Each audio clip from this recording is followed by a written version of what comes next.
اللہ اکبر اللہ اکبر اللہ اکبر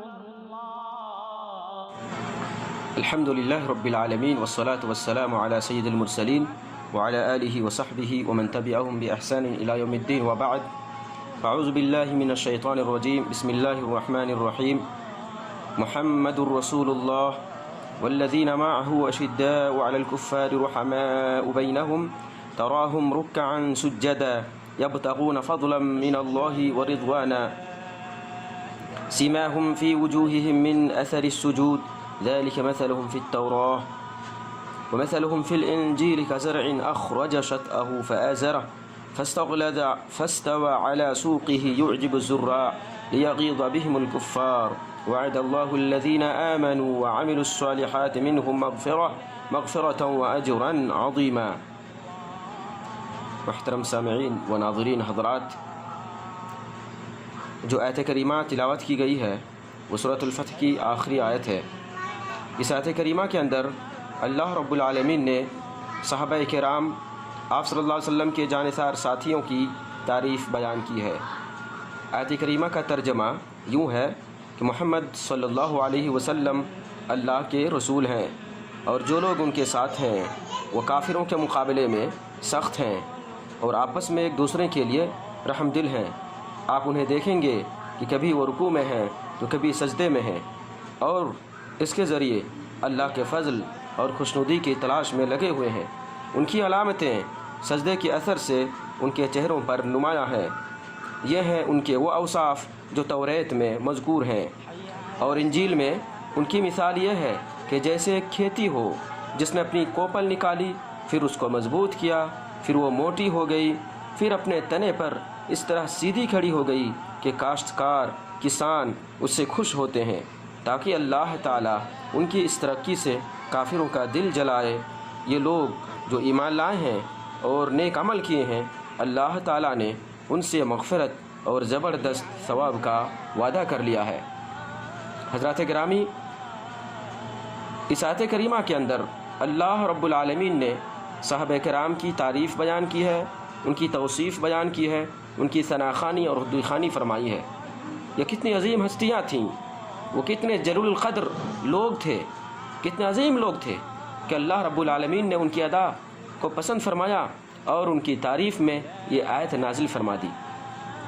آئیے ہم ان کی ان اوصاف کو دیکھتے ہیں، جانتے ہیں جو اس آیت کریمہ میں بیان ہوئے ہیں، تاکہ ہم صحابہ کرام کی عظمت کو سمجھ سکیں، ان کی عبادت کے شوق کو جان سکیں اور پھر ہم اپنی زندگی میں بھی ان چیزوں کو، ان کے ان اوصاف کو اتار سکیں. پہلی صفت جو اس آیت کریمہ کے اندر بیان ہوئی ہے وہ یہ کہ اشداء علی الکفار رحماء بینہم، وہ کافروں کے لیے سخت ہیں اور آپس میں رحم دل ہیں، یعنی مومنوں کے لیے، مسلمانوں کے لیے رحم دل ہے.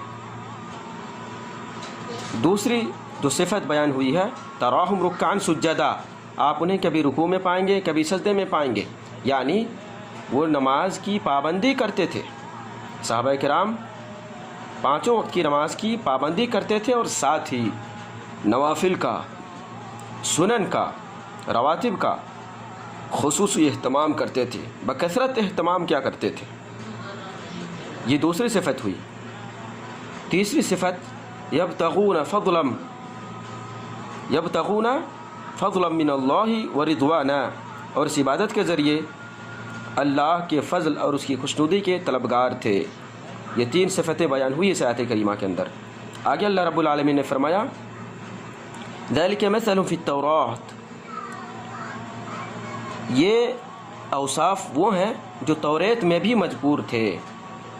ومثلهم فی الانجیل کزرع اخرج شطأہ، اور انجیل میں ان کی مثال یہ تھی کہ مانو کہ ایک کھیتی ہو، یعنی ان کی مثال کھیتی سے دی گئی ہے جو شروع میں بالکل کمزور ہوتی ہے، پھر بعد میں وہ مضبوط ہوتی ہے، پھر اس پہ بالیاں نکلتی ہیں، اس کے بعد کسان بہت خوش ہوتا ہے. تو صحابہ کرام بھی شروع دور میں جب اسلام آیا تھا، جب اسلام میں لوگ داخل ہونے لگے تھے تو ان کی تعداد کم تھی، وہ کمزور تھے، ستائے جاتے تھے، ان پہ ظلم کیا جاتا تھا. پھر دھیرے دھیرے ان کی تعداد بڑھتی گئی، یہاں تک کہ مدینہ میں اسلامی حکومت قائم ہو گئی، تو اللہ رب العالمین کہتا ہے کہ ان کی اس تعداد سے، ان کی اس ترقی سے اللہ رب العالمین نے کافروں کو غصہ دلایا، کافروں کو غیظ و غضب میں ڈالا، لیغیظ بہم الکفار۔ تو میرے دوستو، اس آیت کریمہ کو آپ کے سامنے پیش کرنے کا دو مقصد ہے، یا اس آیت کریمہ کے نزول کے بھی دو مقصد ہیں۔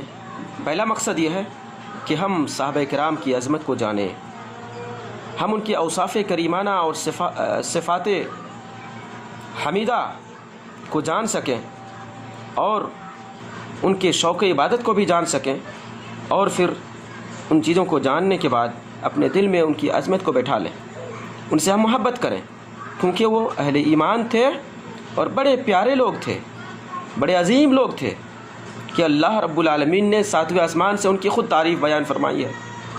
تو وہ کتنے خوش نصیب لوگ تھے کہ خود اللہ رب العالمین ان کی تعریف بیان کر رہے ہیں، ان کے اوصاف بیان کر رہے ہیں، ان کی خود خواہ ہیں، تو ان کے تئیں ہم اپنے دل میں محبت رکھیں۔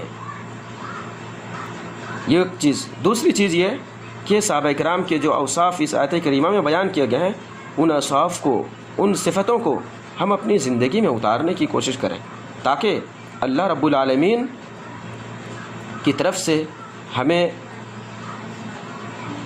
نعمتیں ملیں، جنت ملے، اجر و ثواب کے ہم مستحق ہو سکیں۔ اس آیت کریمہ میں لیغیظ بہم الکفار، لیغیظ بہم الکفار، تاکہ ان صحابہ کرام کے ذریعے کافروں کو چڑھائے، کافروں کا دل جلائے۔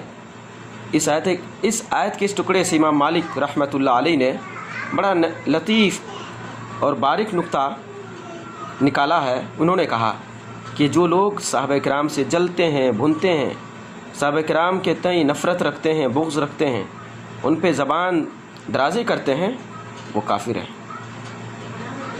جیسے روافض ہیں، تو صحابہ کرام کو کافر گردانتے ہیں، ان سے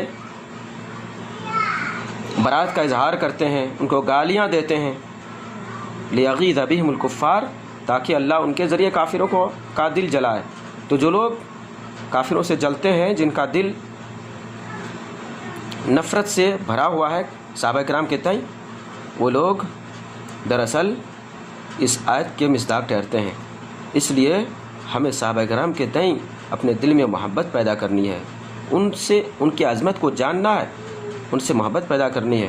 کبھی بھی زندگی میں ان کے تئیں زبان درازی نہیں کرنی ہے، ان کو کبھی بھی ملامت کا ہدف نہیں بنانا ہے، کیونکہ بڑے عظیم لوگ تھے، بلکہ ان کے نقش قدم پر ہمیں چلنا ہے، چونکہ وہ مسلمانوں کے سرخیل تھے۔ انہوں نے محمد رسول اللہ صلی اللہ علیہ وسلم کی مدرسے سے تعلیم حاصل کیے تھے۔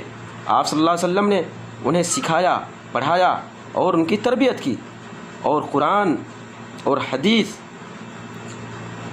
کو آپ صلی اللہ علیہ وسلم کے سامنے سیکھا۔ پھر قرآن و حدیث کے جو احکام تھے، جو تعلیمات تھیں، ان تعلیمات کو، ان ہدایات کو اپنی زندگی میں لاگو کیا۔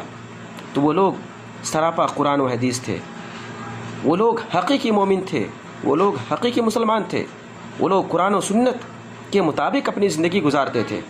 تو وہ لوگ ہمارے لیے اسوہ ہیں، وہ نمونہ ہیں ہمارے لیے۔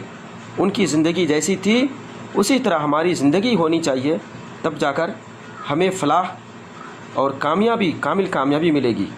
اللہ سے دعا کرتا ہوں کہ اللہ رب العالمین ہمیں صحابہ کرام کے نقش قدم پر چلنے کی توفیق دے، اور ہمیں ان سے محبت رکھنے کی توفیق دے، ہمیں ان کی عظمت کو سمجھنے کی توفیق دے، اور جب بھی کوئی شخص صحابہ کے خلاف زبان درازی کرے تو پھر اس صحابہ کرام کا دفاع کرنے کی بھی توفیق عطا فرمائے۔ آمین۔ السلام علیکم ورحمۃ اللہ وبرکاتہ۔